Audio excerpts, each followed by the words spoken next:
कहानी है विश्व के सबसे बड़े महाकाव्य की, जिसमें योग है, यथार्थ है, विवेक है, परमार्थ है, सत्य ज्ञान का दिव्य प्रकाश है, आध्यात्म का महाआकाश है। ये दर्पण है हर मन के विवाद का, दृश्य है आत्मा और परमात्मा के संवाद का, मानवता का होता है जिससे उद्धार। यही है सच्ची गीता सार, अंधकार से प्रकाश की ओर।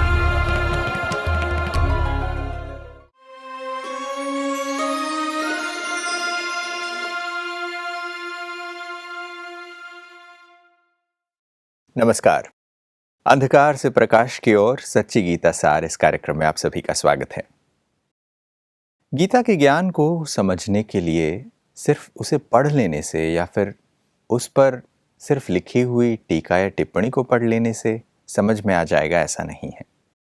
क्योंकि गीता में बहुत सारे आध्यात्मिक रहस्य ऐसे हैं जो चिंतन और विवेचन से ही आपको हासिल हो सकते हैं। कुछ चीज़ें हो भी सकती हैं कि हम अगर ऐसे ही उसके सुपरफिशियल वैल्यू पर अगर उसका अर्थ जानने लगें तो शायद उसका गहराई से अर्थ समझना असंभव हो। ऐसे में गीता ज्ञान के सत्य प्रकाश को पूर्ण रूप से समझने का हमारा ये छोटा सा प्रयास है। आइए आज के कार्यक्रम में भी कुछ अनूठे विषयों पर चर्चा करते हैं। आज हमारे साथ स्टूडियो में ब्रह्मा कुमारीज के additional secretary general Brahma Kumar Brijmohan भाई साहब हैं। भाई साहब, स्वागत है आपका। ओम शांति। गीता के बारे में जब भी चिंतन उठता है तो मनुष्य कह देते हैं कि वो तो बहुत बड़ा ग्रंथ है, बहुत सारे उदाहरण देते हैं। अक्सर ये चीज़ देखा जाता है कि गीता में परमात्मा अपने स्वरूप को पतित पावन के रूप में, पूरे संसार के पिता होने के नाते और फिर सभी का उद्धार करने वाले के एक इमेज के रूप में हम देखते हैं। मगर वहीं पर जब हम श्री कृष्ण को गीता सुनाने वाले के रूप में जब हम देखते हैं तो वहाँ पर शायद ये मान्यता कम सी होती जाती है, क्योंकि हर कोई श्री कृष्ण को पतित पावन नहीं मानता। श्री कृष्ण को सर्व आत्माओं का पिता समझना भी बहुत सारे लोगों के लिए एक आसान सी बात नहीं नज़र आती। ऐसे में श्री कृष्ण का और परमात्मा के बीच का जो संबंध है उसे क्या है, उसे समझने की ज़रूरत है। क्या हम गीता के प्रकाश में इसको सही से समझ पाएं? देखिए, परमात्मा को सब परम पिता कहते हैं, सुप्रीम फादर कहते हैं। तीन पिता होते हैं।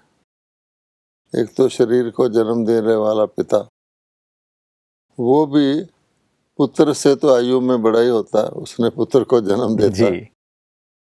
एक धर्म का पिता होता है, क्योंकि कहा जाता है कि जब कभी किसी के घर में संतान नहीं होती तो वो बच्चे को गोद में ले लेते हैं, अडॉप्ट, उसको कहा जाता है धर्म का बच्चा। उसमें कोई शारीरिक संबंध नहीं होता, मुख से अडॉप्ट किया जाता है। और एक होता है परमपिता। अब परमपिता भी उनका शरीर ही नहीं है तो वो भी मुख से ही अडॉप्ट करते हैं। तो दो प्रकार के बच्चे होते हैं, एक अडॉप्टेड और एक अडॉप्टेड। चिल्ड्रन में भी कोई ऐसा तो नहीं होगा जो अपनी आयु से बड़े को चाइल्ड के रूप में अडॉप्ट कर लेगा। मान लीजिए मेरी आयु 30 वर्ष है, अब मैं एक बच्चा अडॉप्ट करना चाहता हूँ, तो मैं 60 वर्ष के व्यक्ति को तो बच्चा अडॉप्ट नहीं करूँगा, नहीं कैसे, क्योंकि वो मुझे पिताजी कहेगा कैसे जी। एक नेचुरल प्रोसेस है कि अब भगवान परम पिता हैं तो वो धरती पर आएंगे तो उनको लोग परम पिता के रूप में जानेंगे और उनको पिता कहेंगे। अच्छा, अडॉप्टेड फादर ही सही।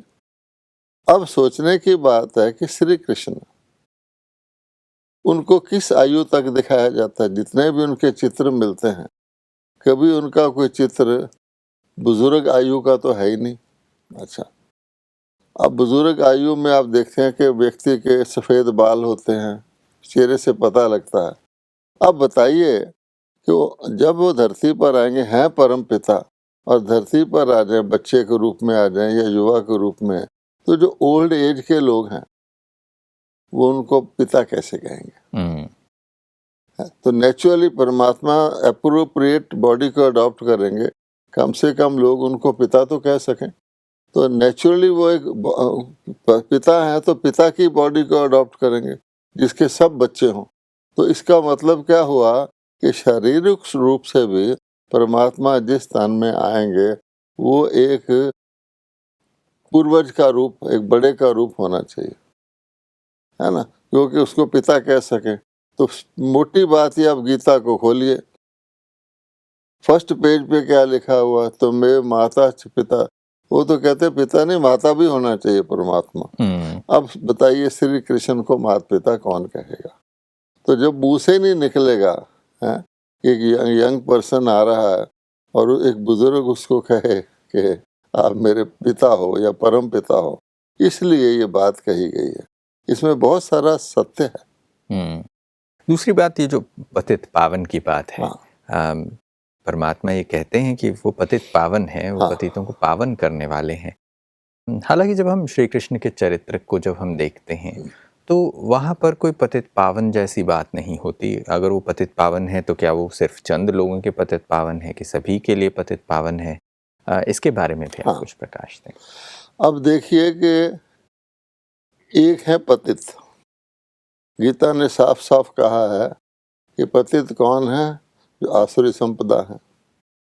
और कहा कि दो ही संपदा होती हैं दुनिया के अंदर, एक है पावन जो है देवी संपदा, ठीक है। अब पतित संपदा है, पावन संपदा है, तो गीता के भगवान ने क्या किया? गीता के भगवान ने पतित को पावन किया। तो गीता के भगवान को अब क्या टाइटल देंगे? यानी पतितों को पतित का टाइटल है, पावन को पावन का टाइटल है। और गीता का भगवान ना वो पतित बनता है ना पावन बनता है, बल्कि पतितों को पावन बनाता है। तो एक सिंगल शब्द है जो परमात्मा को डिस्क्राइब करता है, और चीज़ें तो अथाह हैं, वो है पतित पावन। पतित पावन मैंने पतितों को पावन करने वाला। अब श्री कृष्ण किस कैटेगरी में आते हैं? पावन कैटेगरी में आते हैं, क्योंकि उनके साथ डिग्रीज हैं कि श्री कृष्ण विश्व में सबसे ज्यादा कलाओं वाले 16 कला संपूर्ण देवता थे। चंद्रमा की कलाएं दिखाई जाती हैं, पूर्णिमा के दिन फुल मून होता है, लेकिन वो फिर फुल मून जब कहा जाता है तो चंद्रमा की कलाएं घटती भी हैं। तो बेसिक बात यही है, ना तो उस पर पिता का टाइटल फिट बैठता है, ना पतित पावन का, क्योंकि वो पावन देवता हैं, डिग्रीज उनके साथ लगी हुई हैं।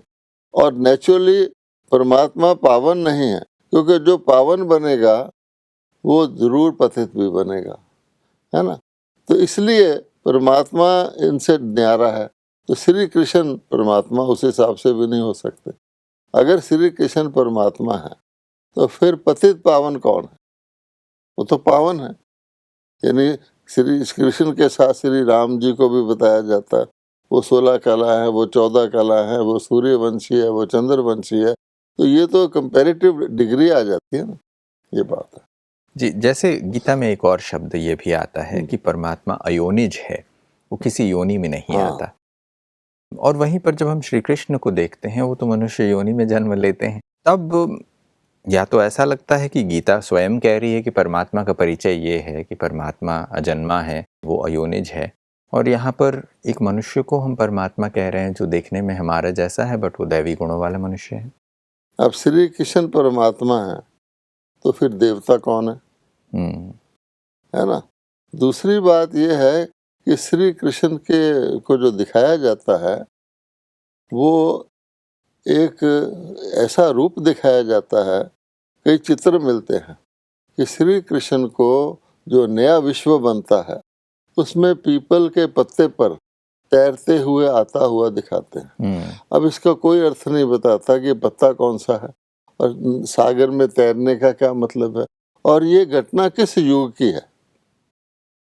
ये दिखाया जाता है कि प्रलय हो गया, प्रलय के बाद नई सृष्टि शुरू करने के लिए उसके लिए श्री कृष्ण पीपल के पत्ते पर सागर में आ रहे हैं। अर्थात एक पत्ता, एक पीपल का पत्ता, तो नेचुरली उसके ऊपर वो बच्चा, तो ये पत्ता किसका है? तो पत्ता होता है वृक्ष का। तो कल्प वृक्ष का अर्थ है कि कल्प वृक्ष का पहला पत्ता, यानी उससे जितने अन्य पत्ते हैं उनकी कलाएं अलग अलग होंगी। सर्वश्रेष्ठ पत्ता, जैसे बीज होता है, बीज के बाद जो पत्ता निकलता है, आप जानते हैं बोटेनिकली बीज के बाद, हर बीज के बाद 2 पत्ते निकलेंगे, कुछ भी होगा हमेशा, क्योंकि बीज के अंदर झांक के देखेंगे तो उसके अंदर भी 2 पार्ट्स होते हैं। अब 2 पत्ते नहीं दिखाए हैं क्योंकि उसको भगवान दिखाना है। तो श्री कृष्ण एक पत्ते के रूप में, क्रिएशन के रूप में, पत्ता मीन्स क्रिएशन, नहीं तो सीड होता, तो सीड जब व्यक्त होगा तो क्रिएशन में आएगा ना, इसलिए परमात्मा को क्रिएशन का आधार लेना पड़ता है। तो क्रिएटर ने फर्स्ट क्रिएशन जो की उसको उस रूप में दिखाया जाता है, तो वो कैसे हो सकता है? दूसरी बात ये गिरती कला में आते हैं, है ना, ये सारी बातें जी। वहाँ पर एक और दृश्य की जब हम बात करते हैं, जब सृष्टि के आदि के समय की हम बात करते हैं, तो सृष्टि का आदि का समय बहुत ही अच्छा रहा होगा, क्योंकि आदि है, बिल्कुल आदि है, किसी भी चीज की आदि सबसे अच्छी होती है। जी। तो आदि का समय बहुत अच्छा रहता है, अलग अलग संस्कृतियों में हम उसे अलग अलग नामों से जानते हैं।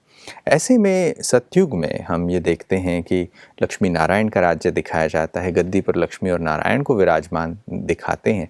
ऐसे में श्री कृष्ण का उनके साथ क्या संबंध है? क्योंकि अगर जब हम ये कहते हैं कि श्री कृष्ण भी देवता हैं, तो फिर वो कहाँ के देवता हैं, कहाँ उनको टाइम लाइन पे हम फिट बिठाएं? अब देखिए, आपने ठीक कहा कि अन्य अन्य सभ्यताएं, संस्कृतियां, तो अन्य अन्य धर्म वाले अपने ओरिजिन को जो रिलेट करते हैं, एक तो गॉड से रिलेट करते हैं कि परमात्मा हमारा मालिक है, पिता है, क्रिएटर है, ठीक है, सब धर्मों वाले रिलेट करते हैं। और दूसरे, इस लोक में अन्य धर्म वाले परमात्मा की जो शारीरिक, जिसको फर्स्ट मैन कहते हैं, या जिसको वो लोग एडम कहते हैं, बाबा आदम कहते हैं, उससे रिलेट करते हैं। और वो समझते हैं कि हमारा पहला पैगंबर, हमारा पहला नबी, हमारा पहला मैसेंजर वो था। अच्छा, अब वो सारे कॉमनली एक की तरफ इशारा करते हैं, और जिसको वो बताते हैं, मान लो बाबा आदम बताते हैं, एडम बताते हैं, भारत में ब्रह्मा बताते हैं, तो वो व्यक्ति जो था वो नेक्स्ट टू गॉड हो, यानी गॉड का से फर्स्ट पर्सन ह्यूमन बीइंग में आ गया।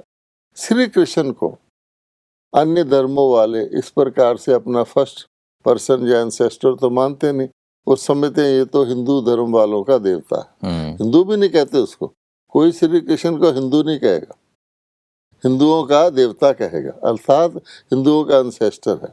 अब आ गई आपकी बात कि जो तखत दिखाया गया है विश्व महाराजन का फर्स्ट का, वो है श्री लक्ष्मी श्री नारायण। और फिर श्री कृष्ण को भी हम देवता कहते हैं, तो श्री कृष्ण को फर्स्ट पता भी कहते हैं, तो श्री कृष्ण का श्री नारायण से क्या संबंध है? एक बहुत बड़ा प्रश्न है। आप देखिए कि जो राजगद्दी चलती है उस पर बच्चे को तो नहीं बिठाते हैं, तो उस पर महाराजन, और वो भी सतयुग के विश्व महाराजन, वो तो श्री नारायण को ही बैठाएंगे। लेकिन ये दुनिया नहीं जानती कि श्री कृष्ण ही अपने राज गद्दी पर उसका विराजमान कोरोनेशन के बाद वो श्री नारायण कहलाते हैं, और साथ साथ श्री राधे ही श्री लक्ष्मी कहलाती हैं। तो श्री नारायण का बचपन का रूप श्री कृष्ण है। अच्छा, और इसका प्रूफ क्या है? तो हमारे देश में एक गाते हैं, एक कपलेट बोलते हैं, श्री कृष्ण गोविंद हरे मुरारे, हे नाथ नारायण वासुदेव। अर्थात श्री कृष्ण ही श्री नारायण है, और श्री नारायण ही बचपन में श्री कृष्ण थे।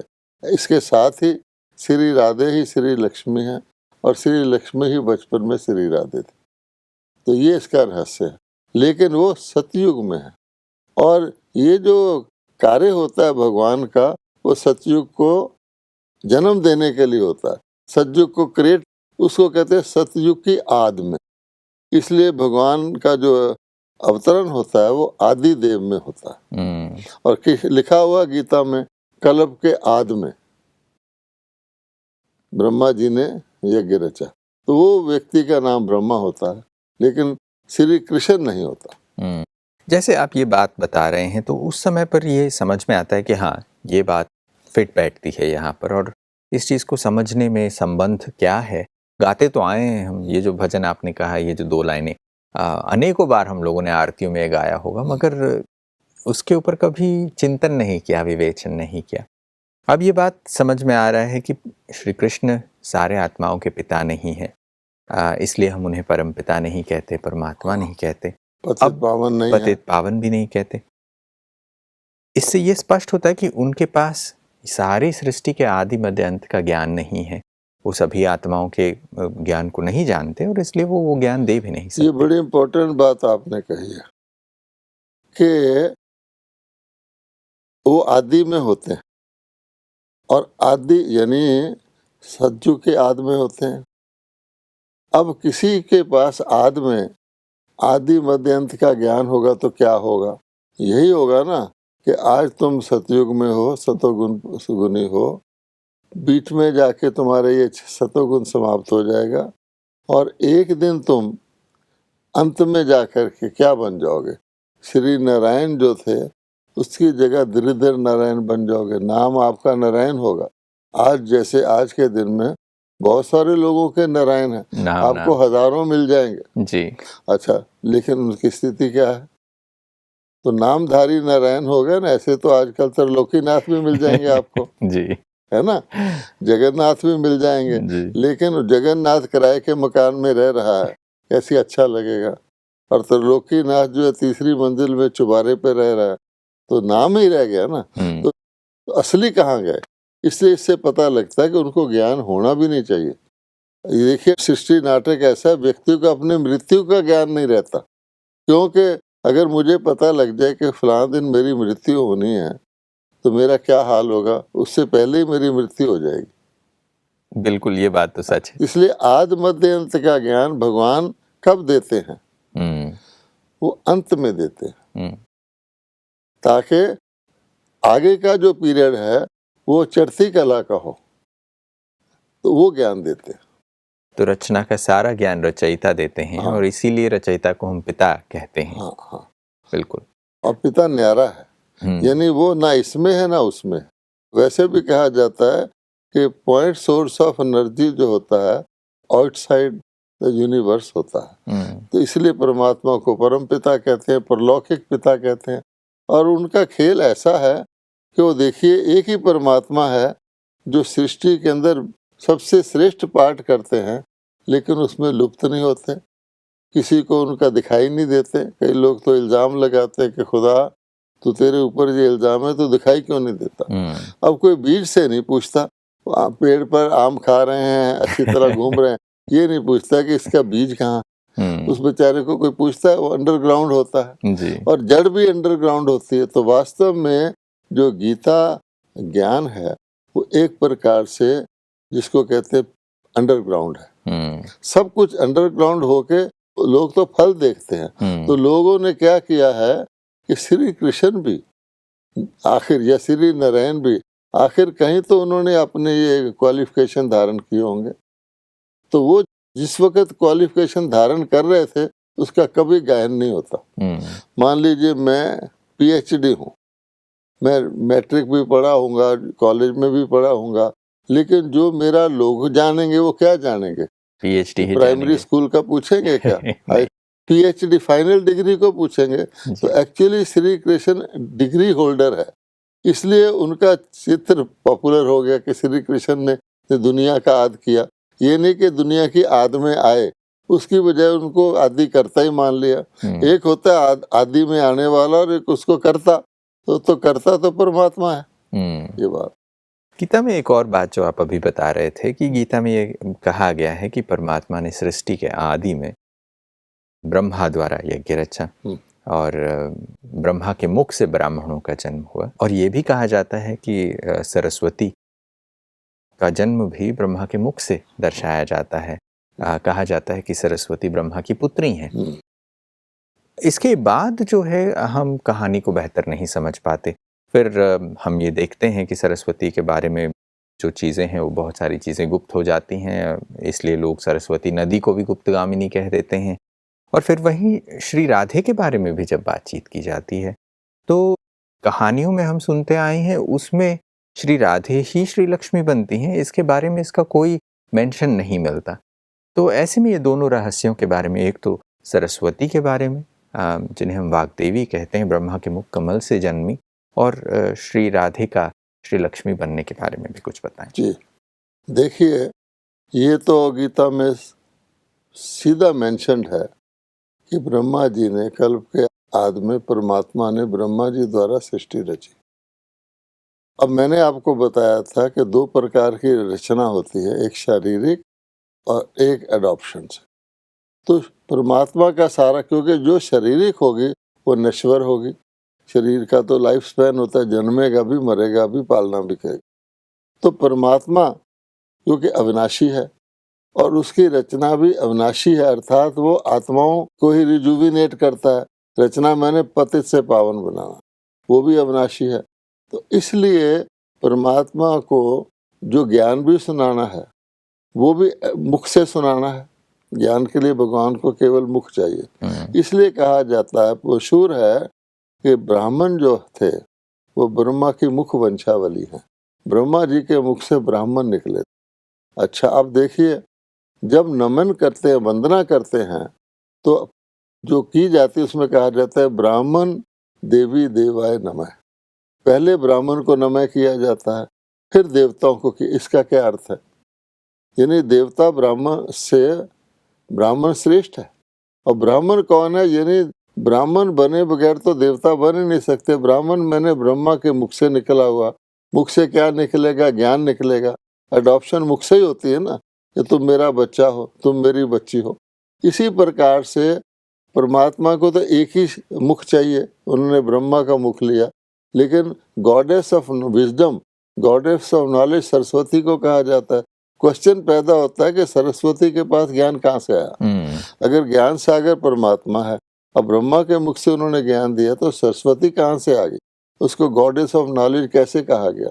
तो परमात्मा ब्रह्मा के मुख के द्वारा जो ब्राह्मण शब्द है, लोगों ने समझ लिया ये सारे पुरुष ही पुरुष होते हैं। कहीं दुनिया में जाएंगे आप तो ब्राह्मण क्या मिलेंगे? यज्ञ रचने वाले मेल पर्सन मिलेंगे। तो फीमेल तो गायब कर दिया। वास्तव में परमात्मा ने जो मुख के द्वारा ज्ञान दिया, वो लेने वाले गोप भी थे, गोपियां भी थे, पुरुष भी थे, स्त्रियां भी थी। तो गीता के जो लेखक हैं, उन्होंने गीता से स्त्री का नाम गायब कर दिया। एक मोटी बात यह है, इसलिए वो सारा का सारा उसका भाव अर्थ बदल गया। तो भगवान ने ब्रह्मा के मुख से जो ज्ञान दिया उसको सबने लिया, और जिसने सबसे ज्यादा धारण किया उसका नाम सरस्वती है। अब जैसे सारा मामला ही गुप्त है, आपने कहा सरस्वती गुप्त है, सचमुच गुप्त है, क्योंकि बाकियों का थोड़ा थोड़ा मेंशन है, लेकिन सरस्वती का तो मेंशन ही नहीं है कि गीता के भगवान का सरस्वती के कोई कनेक्शन था। अरे भगवान गॉड फादर जो है वो ज्ञान का सागर है और सरस्वती ज्ञान की देवी है। तो सरस्वती के पास ज्ञान कहाँ से आ गया? क्योंकि शास्त्रों में क्या दिखाया गया है कि नदियां सागर में मिलती हैं, तो शायद सरस्वती भी सागर में मिली होगी। लेकिन भगवान कहते हैं जो दिखता है उससे नॉलेज बियॉन्ड। एक्चुअली नदियां कहाँ से निकलती हैं? भगवान गीता के भगवान ने कहा नदियां सागर से निकलती हैं, क्योंकि सागर से पानी उठता है, एवेपोरेशन होता है, जाके पहाड़ों में बरसता है। तो नदियां जो बहती हैं उसका सोर्स क्या है? सागर ही सागर है। तो इसलिए ज्ञान सागर से सरस्वती नदी निकली। और नदी का काम क्या होता है, क्यों निकाली जाती है? कि सारे एरिया में जो जहाँ से जहाँ तक चलती है वहाँ अपने जल के द्वारा कार्य करती है, सब कुछ होता है, खेती उगती है, आदि आदि। तो भगवान ने सरस्वती को इसलिए ज्ञान दिया, ज्ञान की नदी बनाया कि वो पावन करे। तो जैसे आम नदियाँ हरियाली करती हैं, ये आत्मा को पावन करती है। तो सरस्वती भी पतित पावनी कही जाती। लेकिन ये गुह्य रहस्य है। ये तो बड़ी रोचक बात है, इस पर अक्सर लोगों का ध्यान नहीं जाता। मैं समझता हूँ मेरा भी ध्यान इस विषय पर नहीं जाता, क्योंकि हम जो सुनते आए हैं हम उसको बस हाँ हाँ जो है सतवचन महाराज कह के आगे चल जाते हैं, ज़्यादा विवेचन नहीं करते। मगर आज इसकी गहराई समझ में आई है।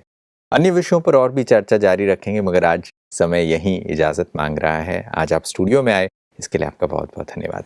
नमस्कार। ओम शांति। दोस्तों, कितनी सी सहज बातें जो देखने में तो लगती हैं कि हाँ हाँ, अब जब सुन रहे हैं तो लगता है कि बहुत आसान है, मगर यही वो चीज़ें हैं जिसकी समझ सही नहीं होने के कारण हम बहुत सारी गलतियां करते आए हैं।